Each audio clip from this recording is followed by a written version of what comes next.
Welcome to this episode of Conversations with Coleman. That's me.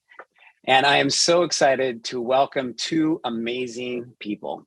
One you already know, Mary Aiken, our CEO, and our guest, Mr. Bernie Koo, previously with ASCO, who oversaw so much of the IT and organizational growth with ASCO, and who has been an amazing consultant to the IGCS these past few months.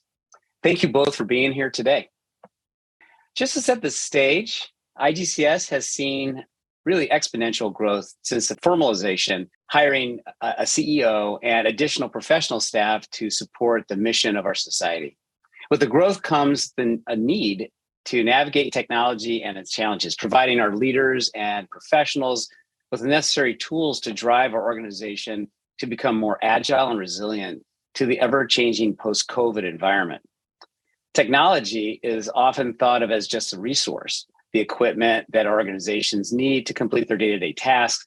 But in today's digital world, we know that technology can be used to affect real and meaningful change if it's applied strategically. And from what I can tell, that is exactly what the team at IGCS, along with Bernie's help, have done. So let's hear more about this. Mary? It is so exciting, Rob, that IGCS is over 3,300 members now, and we have the ability to engage over 13,000 friends and guests of the IGCS. Of course, with this growth comes the need to pause, step back, and review our process and procedures as they relate to the technology and the systems. That's for sure. Yes, with all this growth and the new virtual world, it's been very insightful for you to realize we need our house in order. So that we are so appreciative of the IGCS Council for supporting us. Bernie, wow, this has been some undertaking. I know we've had several conversations about this, but I'd love for you to tell us some of your initial thoughts on the challenge that was before you and the change that was needed to keep IGCS on a trajectory it had experienced. Well, hi, Rob. So first, thank you for having me. It's been a pleasure working with Mary and the team on this project. I really have to commend the society for acknowledging the importance of this work and the need to keep current with the IT infrastructure. So for the first phase of the project, what we did was we conducted a high-level assessment of the society's infrastructure, focusing primarily on the three aspects, right? The people, the process, and the tools. Then I share my findings and guiding principles with the leadership team. And as a team, we strategized on the future direction of the technology. Now, starting with a common set of IT philosophy, we identified numerous inefficiencies and the need for consolidation of services. We also reviewed existing IT vendor partnerships, and then we were able to create a future state blueprint for the society. Yeah, it's inefficiencies. I was going to say, geez, really, do we have any? No, that is so true. And Bernie, it's been great to talk to you. I learned so much more about your experience just when I would raise questions like, well, I've seen this done at ASCO. What do you think about doing that? And he'd go, well, yeah, I put that together. I was like, okay, well, maybe we actually did pick the right person for this kind of transition.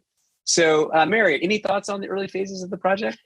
Yeah, no doubt, Rob. Bernie was the home run, the ace in the hole, all of those kind of catchy phrases. It really has been amazing to have him on our team. And yeah, the ultimate goal was to refine and make recommendations for a targeted state-of-the-art architecture for operations, technology, analytics, all that align with the vision of the IGCS. Yeah, I definitely have to say it's been great to have you, Bernie, and provide those regular updates to the leadership. And I know how much of you have interfaced with the staff on the day-to-day basis. In fact, Mary tells me that you joined the weekly staff calls. Well, actually, from the get-go, the staff was very receptive to change, and by embedding myself into the daily routine, I was able to get a sense of the workflow and with that, we could accomplish a lot of great things together. So with that collaboration in mind, the transformation model we use is based on a systematic and strategic process. So starting with a comprehensive infrastructure review, by revisiting many of the legacy processes. The pandemic, as many of you know, many of your listeners have gone through this, has given us a great reason to review and upgrade our workflow to reflect a post-COVID digital world. The things that we used to do before COVID I think needs to be updated and upgraded because things are becoming much more digital. So luckily for IGCS, you guys made my job easy because right off the get-go, you had a cloud-based infrastructure since day one. So I didn't have to worry about hardware or server rooms and so forth. Now, so the society was fully functional, and that's a credit to your leadership during the pandemic. So building upon this cloud foundation, we did the following. So we evaluated all the current state of all the IGCS cloud-based applications. We addressed the single points of failure, identified risks and mitigation strategies related to those current applications, and then looked at potential configuration changes or upgrade options. So like many organizations and many of you, and Rob, I'm sure you have the same at your place, that there are a lot of core systems that needs to be reviewed. And we divided this into internal and external systems. So internal systems, we consider things like remote enterprise network, remote office, and office collaboration tools. For external member-facing systems, we looked at your membership system, the current learning management system, and I'm not going to say a whole lot more about that because I know we'll be talking about that later on in the segment, hopefully, and then numerous inefficient manual workarounds. Now, we, of course, also identified opportunities for leveraging existing systems because you guys did make a lot of good calls and you have a lot of good systems in place. So gaps in the system architecture and integrations. And then luckily, we were able to also surface some business development opportunities. Now, finally, I think, we can go through an IT project and not devote some time to security. As you know, security is always paramount, especially to nonprofits. So what we did was we conducted a high-level security review of all the current technology and endpoint security settings with the ultimate goal of providing a recommendation for compensating controls to safeguard your members' data, your digital assets. And I'm pleased to report we did all that and much more.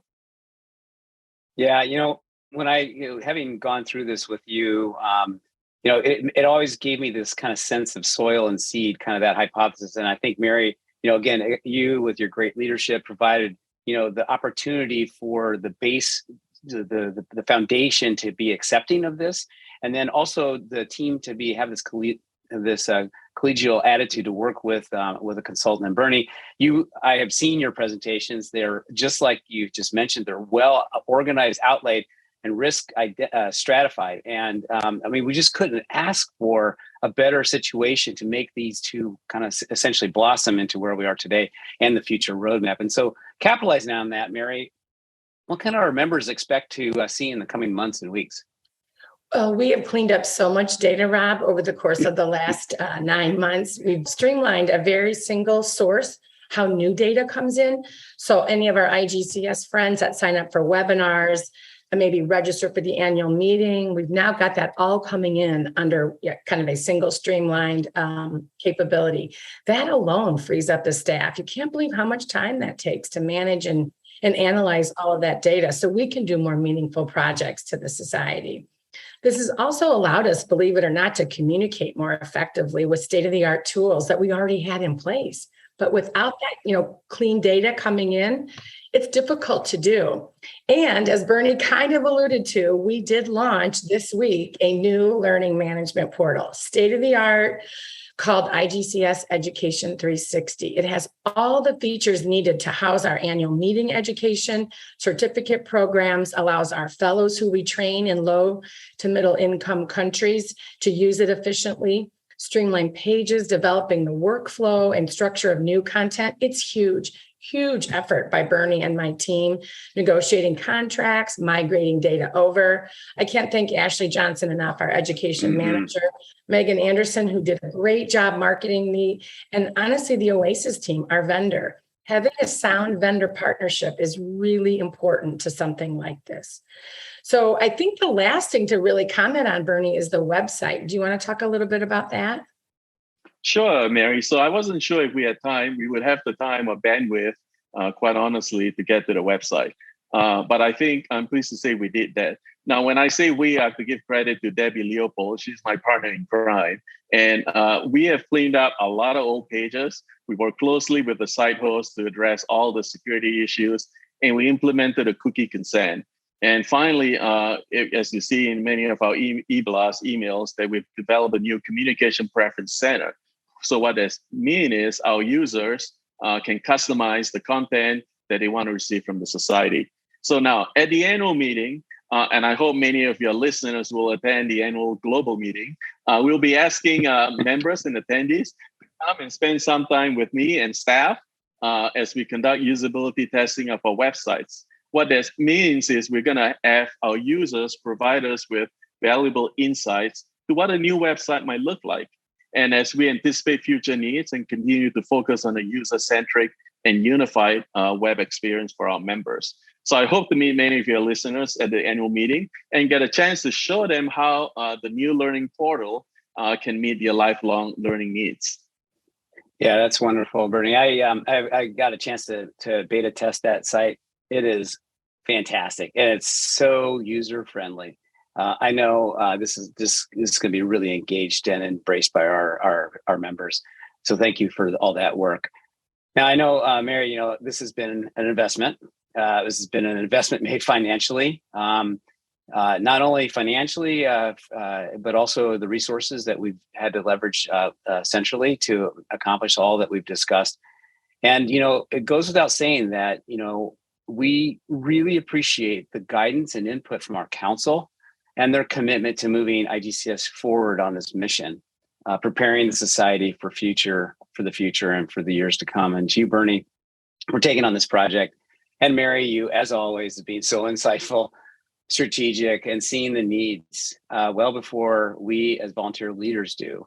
I think that keeping the staff focused has also allowed us to do it in a very strategic way. And again, I really, really thank you for all your leadership in this process.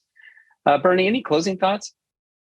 Well, it's been an honor to work with IGCS. The willingness of your leadership, Rob, to embrace change, the eagerness and ability of staff to adapt and learn new technology, I don't take this for granted, and it's made this project a success. So I think now that you have an IT framework and foundational element in place, with a new learning management system and so forth, I think, that we've implemented over the last 9 months, I think you'll see, hopefully, more dynamic program services, particularly on the learning management system, because I think for the first time, we can reduce some of the administrative drag and then allow staff to focus on programmatic work in service of your great mission.